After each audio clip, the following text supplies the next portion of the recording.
গেল পয়গম্বর মূসা পয়গম্বরের মাথাটা নিচ দিকে আল্লাহর সাথে একটা হট কালেকশন হয়ে গেল। আল্লাহকে ডাক দিয়া বলে, মালিক আমাকে জিজ্ঞেস করেছে দুই গোত্রের লোকেরা আমেলের হত্যাকারীকে, আমার কাছে জানতে চাই। আল্লাহ ডাক দিয়া বলে, পয়গম্বর আমি যদি আপনারা জানায় দেই অমুক অমুক অমুক হত্যা করেছে আমেলকে, আপনি যদি বলে দেন তাহলে আপনি বাঁচবেন না, এরা সবাই আপনাকে ধরবে। মূসা তুমি কেমনে জানলা আমেলকে আমরা হত্যা করেছি? আল্লাহ তাআলা বলে, পয়গম্বর আমি একটা ফর্মুলা দিতে পারি, এই ফর্মুলায় যদি এরা চলে তাহলে তারা তাদের খুনিকে শনাক্ত করতে পারবে। পয়গম্বর বলে, আল্লাহ আপনি জানায় দেন ফর্মুলা, আমি তাদেরকে জানায় দেই। আল্লাহ তাআলা আবার জানায় দেন কোরআনের মধ্যে আয়াতে কারিমা, ইন্নাল্লাহা ইয়া'মুরুকুম আনতাযবাহু বাকারা। সুবহানাল্লাহ। আল্লাহ তাআলা ডাক দিয়া বলে, পয়গম্বর বলে আল্লাহ জানাইছে, আল্লাহ তাআলার নির্দেশ, আনতাযবাহু বাকারা, হে গোত্রের লোকেরা তোমরা একটা গরু জবাই করো, গরু জবাই করলেই তোমরা খুনি শনাক্ত করতে পারো।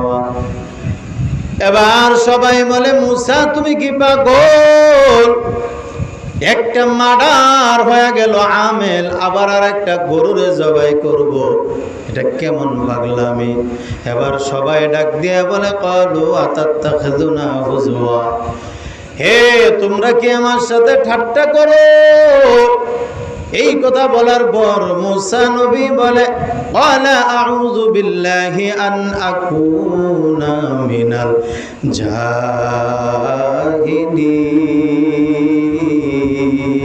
জাহিলিন। মূসা নবী বলে, আল্লাহর কাছে আশ্রয় চাই তোমাদের মূর্খতামি থেকে। যারা মূর্খ তারা এমন কথা বলতে পারে, আমি আল্লাহর সাথে জেনে তারপরে বললাম। এবার একটু বিশ্বাস করার পর পয়গম্বরকে বলে, ঠিক আছে গরু জবাই করা হবে।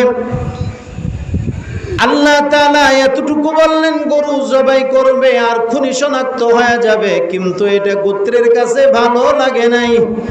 দেখবেন সমাজের ভিতরে কিছু মানুষ আছে অবান্তর প্রশ্ন করে, আলেমকে পাইলে ইমানের কথা জিজ্ঞেস করে না, নামাজের কথা বলে না, রোজার কথা জানে না, কি জানে আলেমকে পাইলে বলে, হুজুর ইউনুস নবী মাছের পেটে ছিল, চিত হয়েছিল না কাত হইয়া? কথা বল। ইউনুস নবী যে মাছের পেটে ছিল, চিত হয়ে না কাত হয়ে? জবাব দেন। হুজুর এবার কয়, আল্লাহ আপনারা জিজ্ঞাসা করবে না ইউনুস নবী কিভাবে ছিল? অবান্তর প্রশ্ন। ডাক দিয়া বলে, ইসমাইলকে বাবাই জবাই করলো, জবাই করার পর আল্লাহ কয় পরীক্ষা নেওয়া হয়ে গেল, পাশে দাঁড়াইয়া দেখে একটা দুম্বা দাঁড়াইয়া আছে। ঘটনা কিন্তু এখানে শেষ। কথা কন না? এবার একজন ডাক দিয়ে বলে, হুজুর বয়ান এখানে শেষ করলে হবে না। কেন? দুম্বা যে জবাই হয়ে গেল, গোশত নেবে কে? কথা এই পর্যন্ত কোন আলেম আপনাদের বয়ান করছে ইসমাইল পয়গম্বরকে বাবা ইব্রাহিম আলাইহিস সালাম জবাই করতে গেছে, জবাই করছে, ছুরি চালাইছে, জবাই হয়ে গেছে দুম্বা, ইসমাইল জবাই হয় নাই। আল্লাহ বলে, আর লাগবে না, তুমি উত্তীর্ণ হয়ে গেছো। সুবহানাল্লাহ। এখন হ্যাঁ জিজ্ঞেস করে, এরপরে কিন্তু আর বয়ান নাই। এখন জিজ্ঞেস করে, তাহলে দুম্বার গোশত কে নেবে হুজুর? এটা কিন্তু ইসলামী আলোচনা না, হ্যাঁ অবান্তর প্রশ্ন করেছে। এই জন্য ওই পয়গম্বরকে মূসা নবীকে সবাই বারবার এবার প্রশ্ন করতে লাগলো, গরু জবাই না করে। কি প্রশ্ন? ও মূসা তোমার আল্লাহরে জিজ্ঞেস করো গরুটা কেমন হবে, কেমন বয়সের। আল্লাহ কেন কইছে? আল্লাহ বলছে গরু জবাই করতে কও। হেরা এখন জিগা গরুর বয়স কেমন হবে দেখেন, একটু খেয়াল করেন এখান থেকে শিক্ষাটা কি নেবেন। এবার মুসা পয়গম্বর তাদেরকে জানায় দিলেন, কি জানেননি? বাকরাতুল্লাহ ফারিদু ওয়ালা বিকর। মুসা পয়গম্বর জানায় দিলেন কোরআনের কথা, গরু যেহেতু তোমরা বলতেছো কেমন বয়সের লাগবে, আল্লাহ জানায় দিলেন বয়সটা এমন হবে কেমন জানোনি? একেবারে নাবালক বয়সের না, ফারিদুন ওয়ালা বিক, আবার একেবারে বৃদ্ধ না। কেমন হবে? আল্লাহ কয় আওয়ানুম বাইনা যালিক, একেবারে দুটার মাঝখানের বয়স লাগবে। একটু ভালো করে খেয়াল কইরেন, এখানে নাবালক হলে চলবে না কেন? মানে অল্প বয়সের। বলেন নাবালকের উপরে শরীয়ত নাই, বৃদ্ধ হয়ে গেলে শক্তি থাকে না, আমল করতে পারে না। আল্লাহ বুঝায় দিলেন গরু জবাই করবা এটাও যৌবন বয়সের লাগবে। ও মানুষ, তুমি যদি ইবাদত করো, আল্লাহরে খুশি করে জান্নাতে যাইতে চাও, যৌবন বয়সে ইবাদত করো, মাস্তানি না করিয়া, জুলুম না করিয়া। ও তুমি চাকরি করিয়া, ব্যবসা করিয়া, সময় নষ্ট না করিয়া, যৌবন বয়সে রাত্রে বেলা উঠা তুমি তাহাজ্জুদ পড়ো, আরেকজনের ক্ষতি না করিয়া, আল্লাহ তাআলা তোমাকে কি দিবেন? নবী হাদিসের ভিতরে জানায় দেয়, ওই যে আরশে আজিমের ছায়ার নিচে আল্লাহ তাআলা এমন যুবককে জায়গা দিবে, যে যুবকটা আল্লাহ তাআলার কাছে ইবাদত করে করে আল্লাহকে খুশি করলো।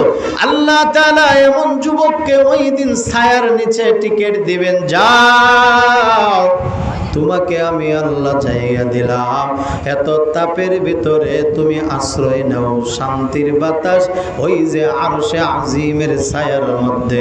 আওয়াজ দিয়ে কি বলা যায় না সুবহানাল্লাহ? এই জন্য আল্লাহ গরু থেকে শিক্ষা নিতে বললেন। আমি আল্লাহ গরুর কথা বললাম, বয়সটা হবে এমন মাঝারি বয়সের। এখানেই শেষ না, মুসা নবী বলে ফাফআলু মা তুমারুন, আপনার আল্লাহ আদেশ করেছে যেমন তেমন করেন। ওই গোত্রের লোকেরা প্রশ্ন করে, মুসা এখানেই তো শেষ হয়ে যায় নাই, গরুর বয়স মানলাম, কিন্তু গরুর কালারটা কেমন হবে? কালার বুঝেন, রং। আল্লাহ কিন্তু এগুলো জিজ্ঞেস করতে বলে নাই, ভালো করে বুঝবেন। আল্লাহ এমন কেমন কঠিন সাফায় দিলেন, বারবার অভান্তর প্রশ্ন করার কারণে। কি? এবার পয়গম্বর মুসা আল্লাহ থেকে জানার পরে জানায় দিলেন, বাকারাতুন কেমন হবে? বলে সফরা। আল্লাহ তাআলা বললেন হবে হলুদ কালারের। কি কালারের? এখানে যারা আছেন কররা হলুদ কালারের কোন গরু জিন্দিগিতে দেখছেন নাকি? এখন তো ভাইব কই জবাই করার কথা কইছে আল্লাহ, আবার হলুদের কথা আল্লাহ যদি না থাকে আল্লাহ বললো কেন? ইন্নাহা বাকারাতুন সফরা। আল্লাহ হলুদের কথা বললেন, কোন হলুদ? বলে ডিপ কালার হবে না, লাইট কালার, কররা হলুদ লাগবে। কেমন? বলে তাসুরুন নাজিরিন, যেটা দেখলে চোখের ভিতরে আশ্চর্য হয়ে অন্তর জুড়ায় যায় এমন একটা কালার। অনেক সময় দেখবেন ফাঁকির ভিতরে কিছু কালার আছে, মাছের ভিতরে কিছু কালার আছে, দেখলে অনেক সুন্দর লাগে, আছে না নাই? এবার ডাক দিয়া বলে হলুদ কালারের গরু লাগবে, যেটা দেখলে অন্তর জুড়ায় যায়, প্রশান্তি পাওয়া যায়।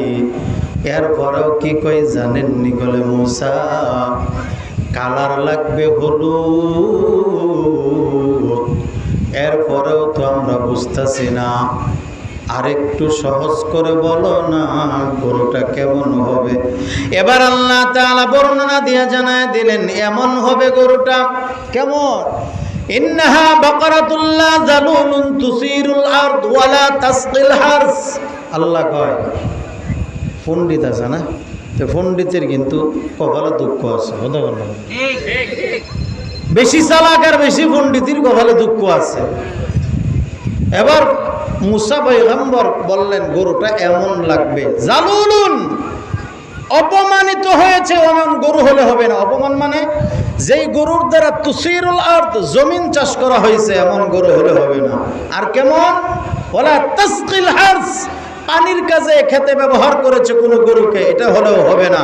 কেমন লাগবে? বলে মুসাল্লামাতুল্লাহ শিয়াতা ফিহা, বলে মুসাল্লামাতুন, নিখুঁত নির্ভেজাল, কোনো ত্রুটি হলে হবে না, কোনো ত্রুটি হলে হবে না।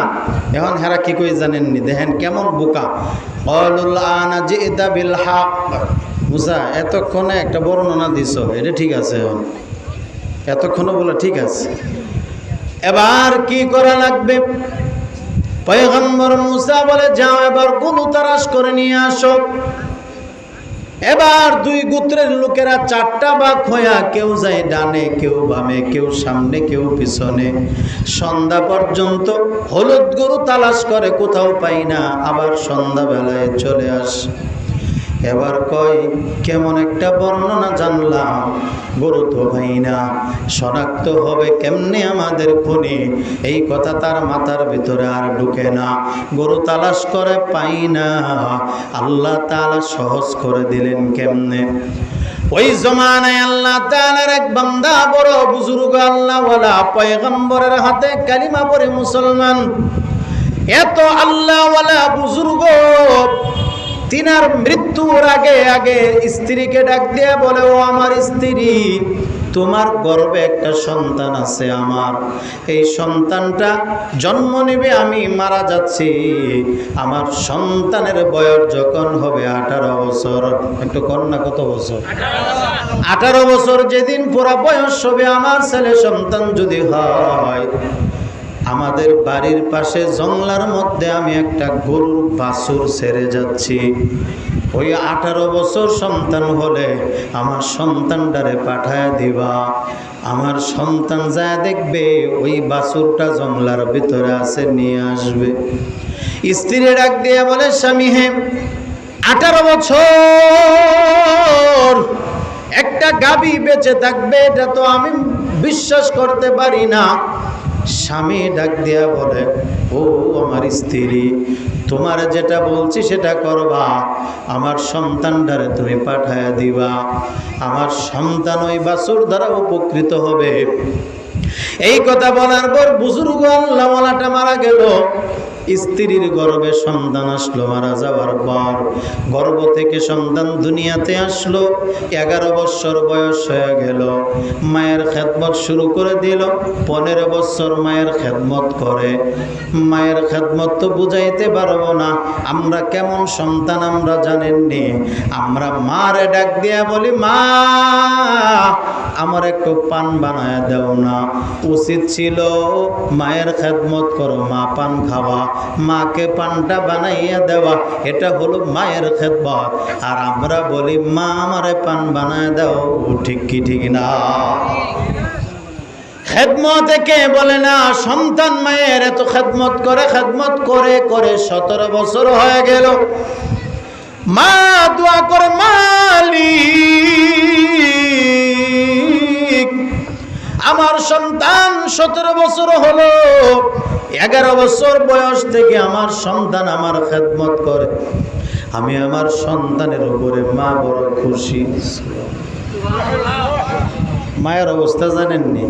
হাদিসের মধ্যে আসছে, মায়ের দোয়ার বরকতে মৃত সন্তান জীবিত হয়ে গেছে। আরে কন্যারে, আল্লাহু আকবার। মা এমন জিনিস, মা যাদের আছে আজকে বলে দিলাম, ওই মারে কষ্ট দেব না, বিরক্ত করব না, অর্ডার দেব না। মায়ের যদি বৃদ্ধ বয়সেও পেয়ে যান, আপনিও বৃদ্ধ, মাও বৃদ্ধ, কাছাকাছি, তারপরেও মায়ের খেদমত করবেন, মা নিতে চাইবেন, চেষ্টা করবেন। যাই হোক, আমার কথা শেষ পর্যায়ে শুনেন। আল্লাহর বান্দি আবার 18 বছর হয়ে গেল। 17 বছরের দোয়াটা ছিল এমন, ও মালিক আমার সন্তানের জন্য মন খুলে দোয়া করলাম, আমার সন্তানের অভাব বিপদ অনাটন, আমার সন্তানের পুরা জিন্দিগিটা পরিবর্তন তুমি আল্লাহ করে দিও। মায়ের দোয়া একটু আওয়াজ দেয়া বলেন না, পর্দা লাগে না বিনা পর্দায় মায়ের দোয়া আল্লাহ কবুল করে নিলেন। এবার সন্তানের বয়স 18 হয়ে গেল। সন্তানকে মা পাঠাইয়া বলে, যাও সন্তান আমার, আমাদের বাড়ির পাশে জংলার মধ্যে যায় দেখবা, তুমি গেলে যায় দেখবা ওখানে একটা বাছুর পাবা। বাছুর, ওই বাছুরের কালার হলো হলুদ। ওই বাছুরটা বাড়ির মধ্যে নিয়ে আসবার সন্তান। সন্তান মায়ের কথা মতো জংলার দিকে দৌড়াই। জংলার একটু কাছে যায় দেখে, চোখ জুড়ানো দৃশ্য দেখতে পায়। এত সুন্দর অল্প বয়সের একটা বাছুর হলুদ কালারের একেবারে সন্তানের রাস্তার মধ্যে দাঁড়ায় আছে। আসলেও কেউ দেয় নাই, দিয়েছেন কে? ভাইয়েরা আমার, সন্তান ওই বাছুরের কাছে যাওয়ার পর এইভাবে হাতটা বোলাইছে। তাফসিরের মধ্যে আসছে হাতটা বোলাইতে দেরি হয়েছে। এই বাছুর সন্তানের আগে আগে বাড়ির দিকে একা একাই রওনা। সন্তান এবার বাছুরটা নিয়ে বাড়ির দিকে রওনা। বাড়িতে আসার পর আল্লাহ তাআলা দুইজন ফেরেশতারে অর্ডার দিলেন, ও আমার ফেরেশতা দুইজন, তুমি যাইবা আমার অমুক বান্দার বাড়িতে, বাছুর ওয়ালার বাড়ি। আরেক ফেরেশতারে বলে তুমি যাইবা ওই যে উম্মতরা বাছুর তালাশ করে তাদের বাড়ি। সুবহানাল্লাহ। এবার সন্তানের বাড়ি কেন যাইবা? আল্লাহ বলে মানুষের আকৃতি ধারণ করিয়া ফেরেশতা তুমি তার বাড়ি যাইবা। একেবারে মুরব্বি সাইজা তার ঘরে যাইবা। কি করবা জানুনি? আমার বান্দারে যায় বাছুরওয়ালারে বলবা, ধরেন আব্দুল করিম নাম, আব্দুল করিম রে যায় ডাক দিবা, ও ভাতিজা বের হও। ভাতিজারে যায় তুমি এই নিউজটা দিবা। তোমার পরিচয় জানার দরকার নাই, তুমি বলবা তোমার একটা বাছুর আছে, এটা কেনার জন্য অমুক গোত্রের লোকেরা আসবে। মনে রাখবারে সন্তান বা ভাতিজা, এত দাম চাইবা, ইচ্ছা মতো দাম চাইবা, তুমি যা চাইবা তারা নিতে বাধ্য। মায়ের দোয়া কবুল কন্যা। সুবহানাল্লাহ। এবার সেই ফেরেশতা আল্লাহ বলে ওই গোত্রের লোকের যে খবর দিবা, তোমরা যেমন বাছুর খুঁজতেছ, অমুক বাড়িতে এক বান্দার এমন বাছুর আছে, কিন্তু বিক্রি করবে। শর্ত হলো একটা, মুসা নবীরে নিয়ে যাওয়া লাগবে, না হলে তোমার কাছে বিক্রি করবে না। এবার দুইজন ফেরেশতা মানুষের বেশে আইসা ডাক দিয়া বলে, হে ভাতিজা বাড়িতে? বলে কে? বলে এদিকে আসো। জানার দরকার নাই, তোমার বাছুরটা কেনার জন্য আসবে, তুমি দাম ইচ্ছা মতো চেয়ে নিবা। এই বলে হঠাৎ করে আর নাই, ওদিক দিয়া ওই পুত্রের কাছে ফেরেশতা যায় বলে, ও ভাতিজারা শুনো, তোমাদের বাছুর পাওয়া গেছে। অমুক জায়গায় যদি যাও তোমরা তোমাদের কাঙ্ক্ষিত জিনিস পাওয়া যাইবা। কে আপনি? আমারে চেনার দরকার নাই, শর্ত হলো মুসারে নিয়ে যাইবা। কেন মুসারে নিয়ে যাইব? বলে না হলে বিক্রি করবে না, শনাক্ত হবে না তোমাদের খুনি। এরপরে উদাও হয়ে গেল, মানে আর নাই, ফেরেশতা তো চলে যাবে। এবার গোত্রের লোকেরা সবাই মিলে বলে, চল আমরা আমাদের গাবি কিনবো, জবাই করব, খুনি শনাক্ত হবে, বিচার করা হবে। এবার যারা হত্যা করছে এরা বড় টেনশনে পড়ে গেল। এখন বলে মুসাকে নিয়ে যেতে হবে। যারা হত্যা করেছে এরা বলে, না না, মুসাকে নেওয়া যাবে না, মুসাকে ওখানে নেওয়া যাবে না। ওই গোত্রের লোকেরা ডাক দিয়া বলে, মুসা ছাড়া বিক্রি করবে না। একটু আওয়াজ দিয়া বলবেন, মুসা নবী গেলেই তো ওখানে ধরা খেয়ে যাবে। কথা গণনা।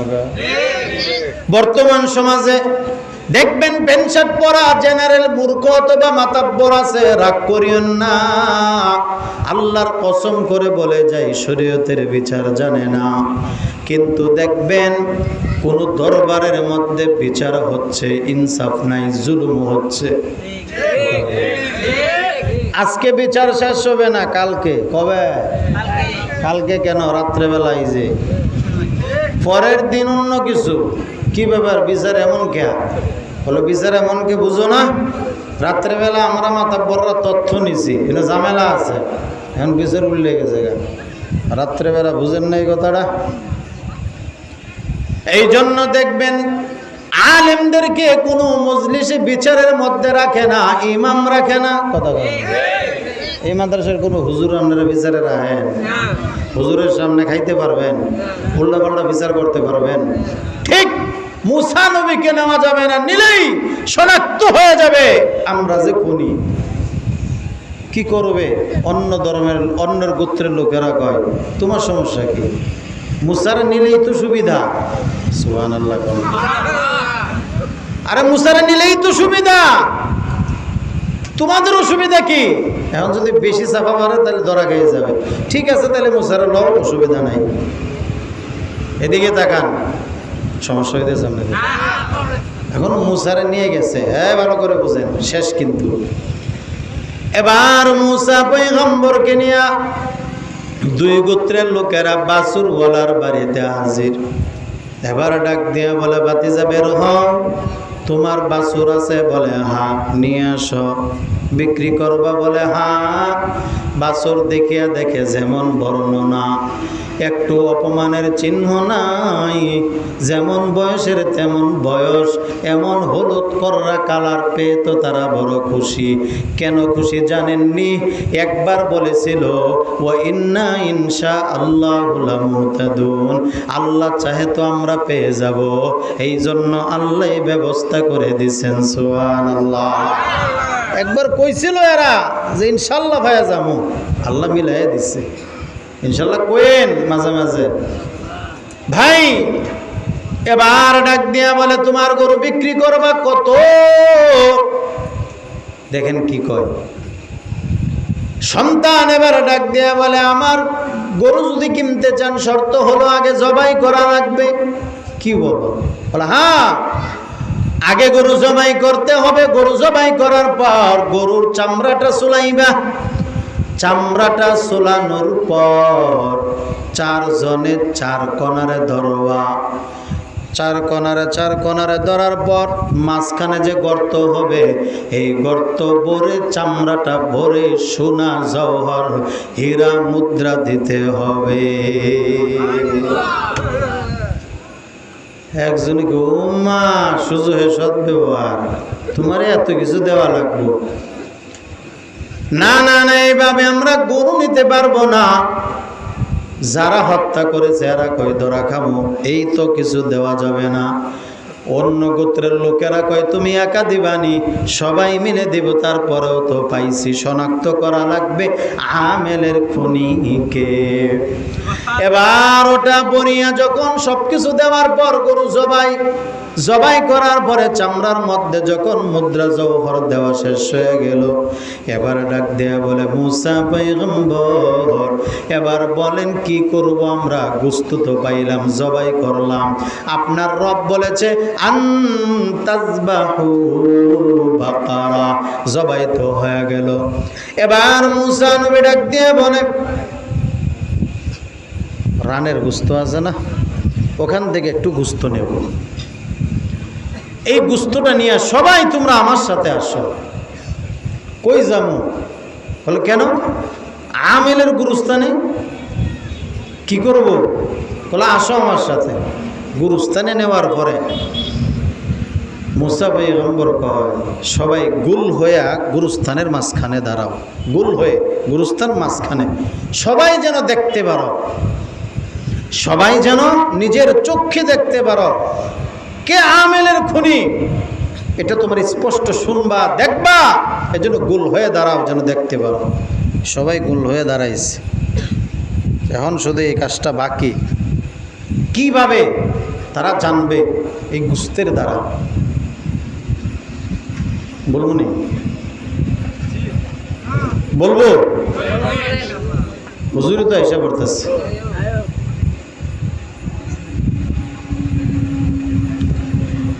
মুসা পয়গম্বর কি কই জানেননি?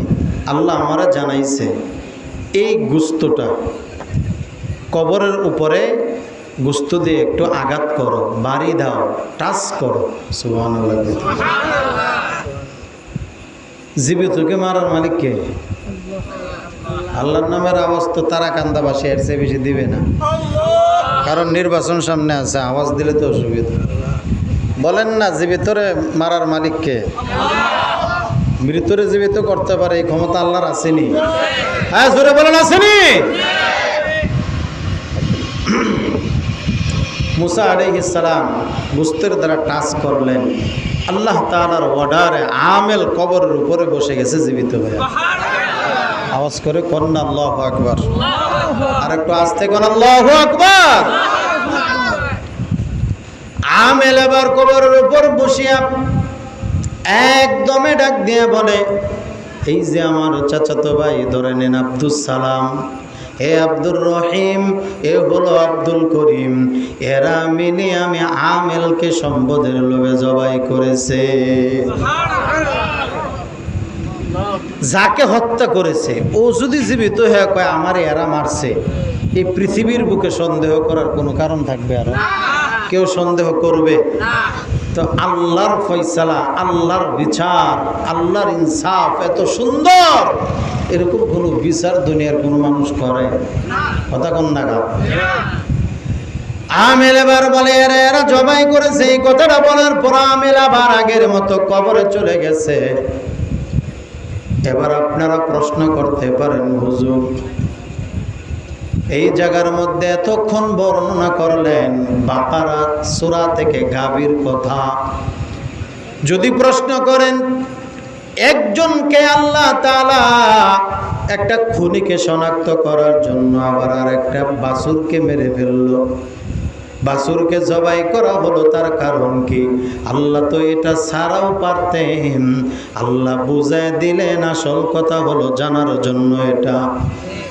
এ ভাইরা আমার, একটাকে মেরে আরেকটাকে আল্লাহ জীবিত করে বর্ণনা করে জানায় দিলেন। এবার আপনারা জবাব দেন, আপনাদের আশপাশে নদী আছে, আপনারা হয়তো দেখতে পারেন, নদীর যদি এক কিনার ভাঙ্গে বলেন তো আরেক কিনার গড়ে কিনা? গড়ে না? নদীতে যায় দেখবেন নদীর জায়গায় নদী নাই, নদী ভেঙে আরেক জায়গায় কিনার নিচে, কিন্তু নদীর আসল জায়গা পড়ে গেছে, এক কিনার ভাঙ্গে আরেক কিনার ঘরে। এটাই হলো মূল কথা। আমার আল্লাহ একটাকে মেরে আরেকটার জীবিত করলেন। এখান থেকে মুফাসসিরিনে কেরাম সূরা বাকারা থেকে শিক্ষা কি নিব আমরা? এটাই আমার মূল কথা। এরপরে একটা কথাও নাই রে ভাই, একটু আওয়াজ দিয়া কি বলবেন? আমাদের ভিতরে দুইটা জিনিস আছে, তেমন নদীর যেমন এক কিনার ঘরে আরেক কিনার ভরে, যেমন আল্লাহ একটাকে মেরে আরেকটাকে জীবিত করলেন, আমাদের ভিতরে জিনিস হলো দুইটা। একটা জিনিসের নাম হলো নফস, আরেকটা জিনিসের নাম হলো রূহ। আছে না নাই? একটা জিনিসের নাম হলো নফস, আর একটা জিনিসের নাম হলো রূহ। আল্লাহ তাআলা এই কোরআন থেকে, এই সূরা থেকে বুঝিয়ে দিলেন, মুফাসসিররা বর্ণনা করেন, এ দুনিয়ার মানুষ জিকিরের দ্বারা, তেলাওয়াতের দ্বারা নফসকে মেরে ফেলো, জিকিরের দ্বারা রূহকে তাজা করো। যত বেশি নফসকে মারবা তত বেশি রূহ তাজা হবে, যত বেশি রূহ তাজা হবে তত বেশি আল্লাহর সাথে সম্পর্ক হবে। আল্লাহর সাথে সম্পর্ক মানেই হলো আল্লাহর তৈরি জান্নাতের মেহমান হয়ে যাওয়া। নফসকে যদি মারতে পারেন, জিকিরের দ্বারা কলবকে তাজা করবেন, রূহকে তাজা করবেন। এটাই হলো শিক্ষা। নফসকে মারতে হবে, রূহকে তাজা করতে হবে। আয়াত পড়েছিলাম, ইয়াউমা লা ইয়ানফাউ মালুন ওয়ালা বানুন ইল্লা মান আতাল্লাহা বিকলবিন সালিম। আল্লাহ জানায় দেয়, আমি আল্লাহর কাছে সন্তান কাজে লাগবে না, সম্পদ কাজে লাগবে না। এখানে আমার দিকে তাকান না, মাত্র 2টা মিনিটের জন্য বলে যায়, আল্লাহ জানায় দেয় তোমার সন্তান স্বজন কোনো কাজে লাগবে না, সম্পদ কাজে লাগবে না। এ ভাইরা আমার, এই দুনিয়ার জমিনে সম্পদ আর সন্তান দ্বারাই মানুষ প্রতারিত হয়। সম্পদের লোভে পড়ে মানুষ জাহান্নামে যায়, সন্তানের লোভে পড়েও মানুষ অনেক কিছু হারাইয়া ফেলে। এই জন্য আল্লাহ কয়, আমার কাছে সন্তানের কোনো দাম নাই, আমার কাছে সম্পদের কোনো মূল্য নাই। আমি আপনাদেরকে জিজ্ঞাসা জিজ্ঞাসা করি টাকার দ্বারা নাকি বাঘের চোখও মেলানো যায়। কথা কম না? এই টাকার দ্বারা বাঘের চোখ পাওয়া যায়নি। কিন্তু আমি জিজ্ঞাসা করি একটা জিনিস, পোশাক পরলেন কোটি টাকা দামের, কিন্তু চেহারার সৌন্দর্য বানাইতে পারবেন টাকার দ্বারা? কথা কন। আপনি কোটি টাকার দ্বারা একটা খাট বানাইলেন, কিন্তু ঘুম আনতে পারবেন টাকার দ্বারা? উন্নত চিকিৎসা বিদেশে যায় করতে পারবেন, সুস্থ হওয়ার গ্যারান্টি দিতে পারবেন? মাথার মধ্যে কালো কলপ দিতে পারবেন টাকা খরচ করে, যৌবন ফেরায় আনতে পারবেননি? কথা কন না? টাকার দ্বারা সব হয়। দুনিয়াতেই যদি টাকার দ্বারা সব না হয়, তো আখিরাতে টাকা কাজে লাগবে? আল্লাহ কি কয়? সন্তান আর সম্পদ কাজে লাগবে না। কি লাগবে? ইল্লা মান আতাল্লাহা বিকলবিন সালিম।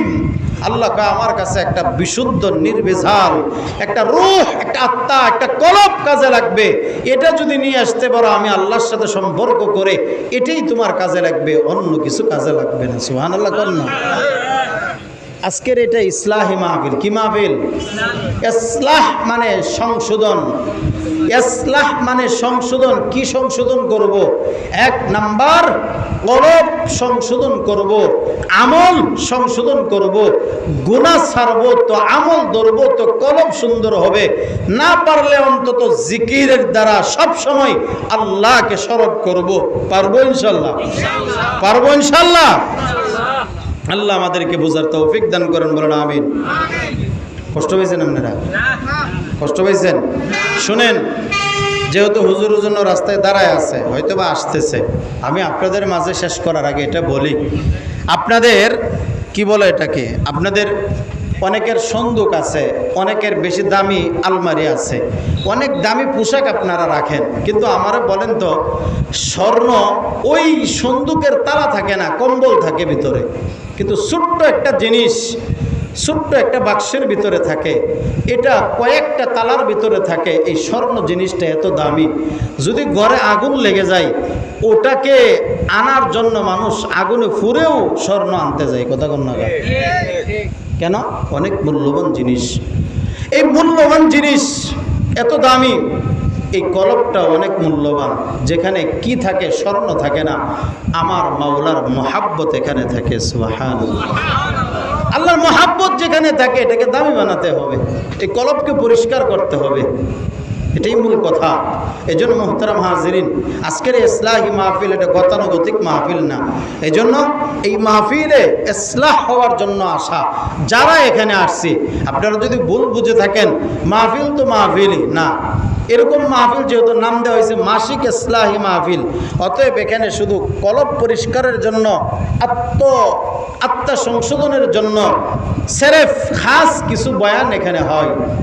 যেমন আল্লামা আব্দুল হক সাহেব হুজুর দামাত বারাকাতুহুম বড় মসজিদের ইমাম সাহেব হুজুর বাদাল মাগরিব বয়ান করে চলে গেছেন, নূর নূর নসিহা করেছেন। এত বড় মানুষ বয়ান করছেন, আপনারা ছিলেন না। এখন আরেকজন আল্লামা আসতেছেন, নূর নূর নসিহা পেশ করবেন। ওনার চেহারা যেমন সুন্দর, নামের সাথে কামের মিল, চেহারারও মিল, নামও হাসান জামিল, আবার চেহারাও সুন্দর মাশাআল্লাহ, এদিক দিয়ে বয়ানও সুন্দর, তেলাওয়াত শুনলে তো আপনি আলহামদুলিল্লাহ দিল ঠান্ডা করে এখান থেকে যাবেন। তো এই জন্য এখনই চলে আসবেন, বয়ান করবেন। আপনারা বসছেন, আশপাশে যারা আছেন তারা এখন চলে আসবেন।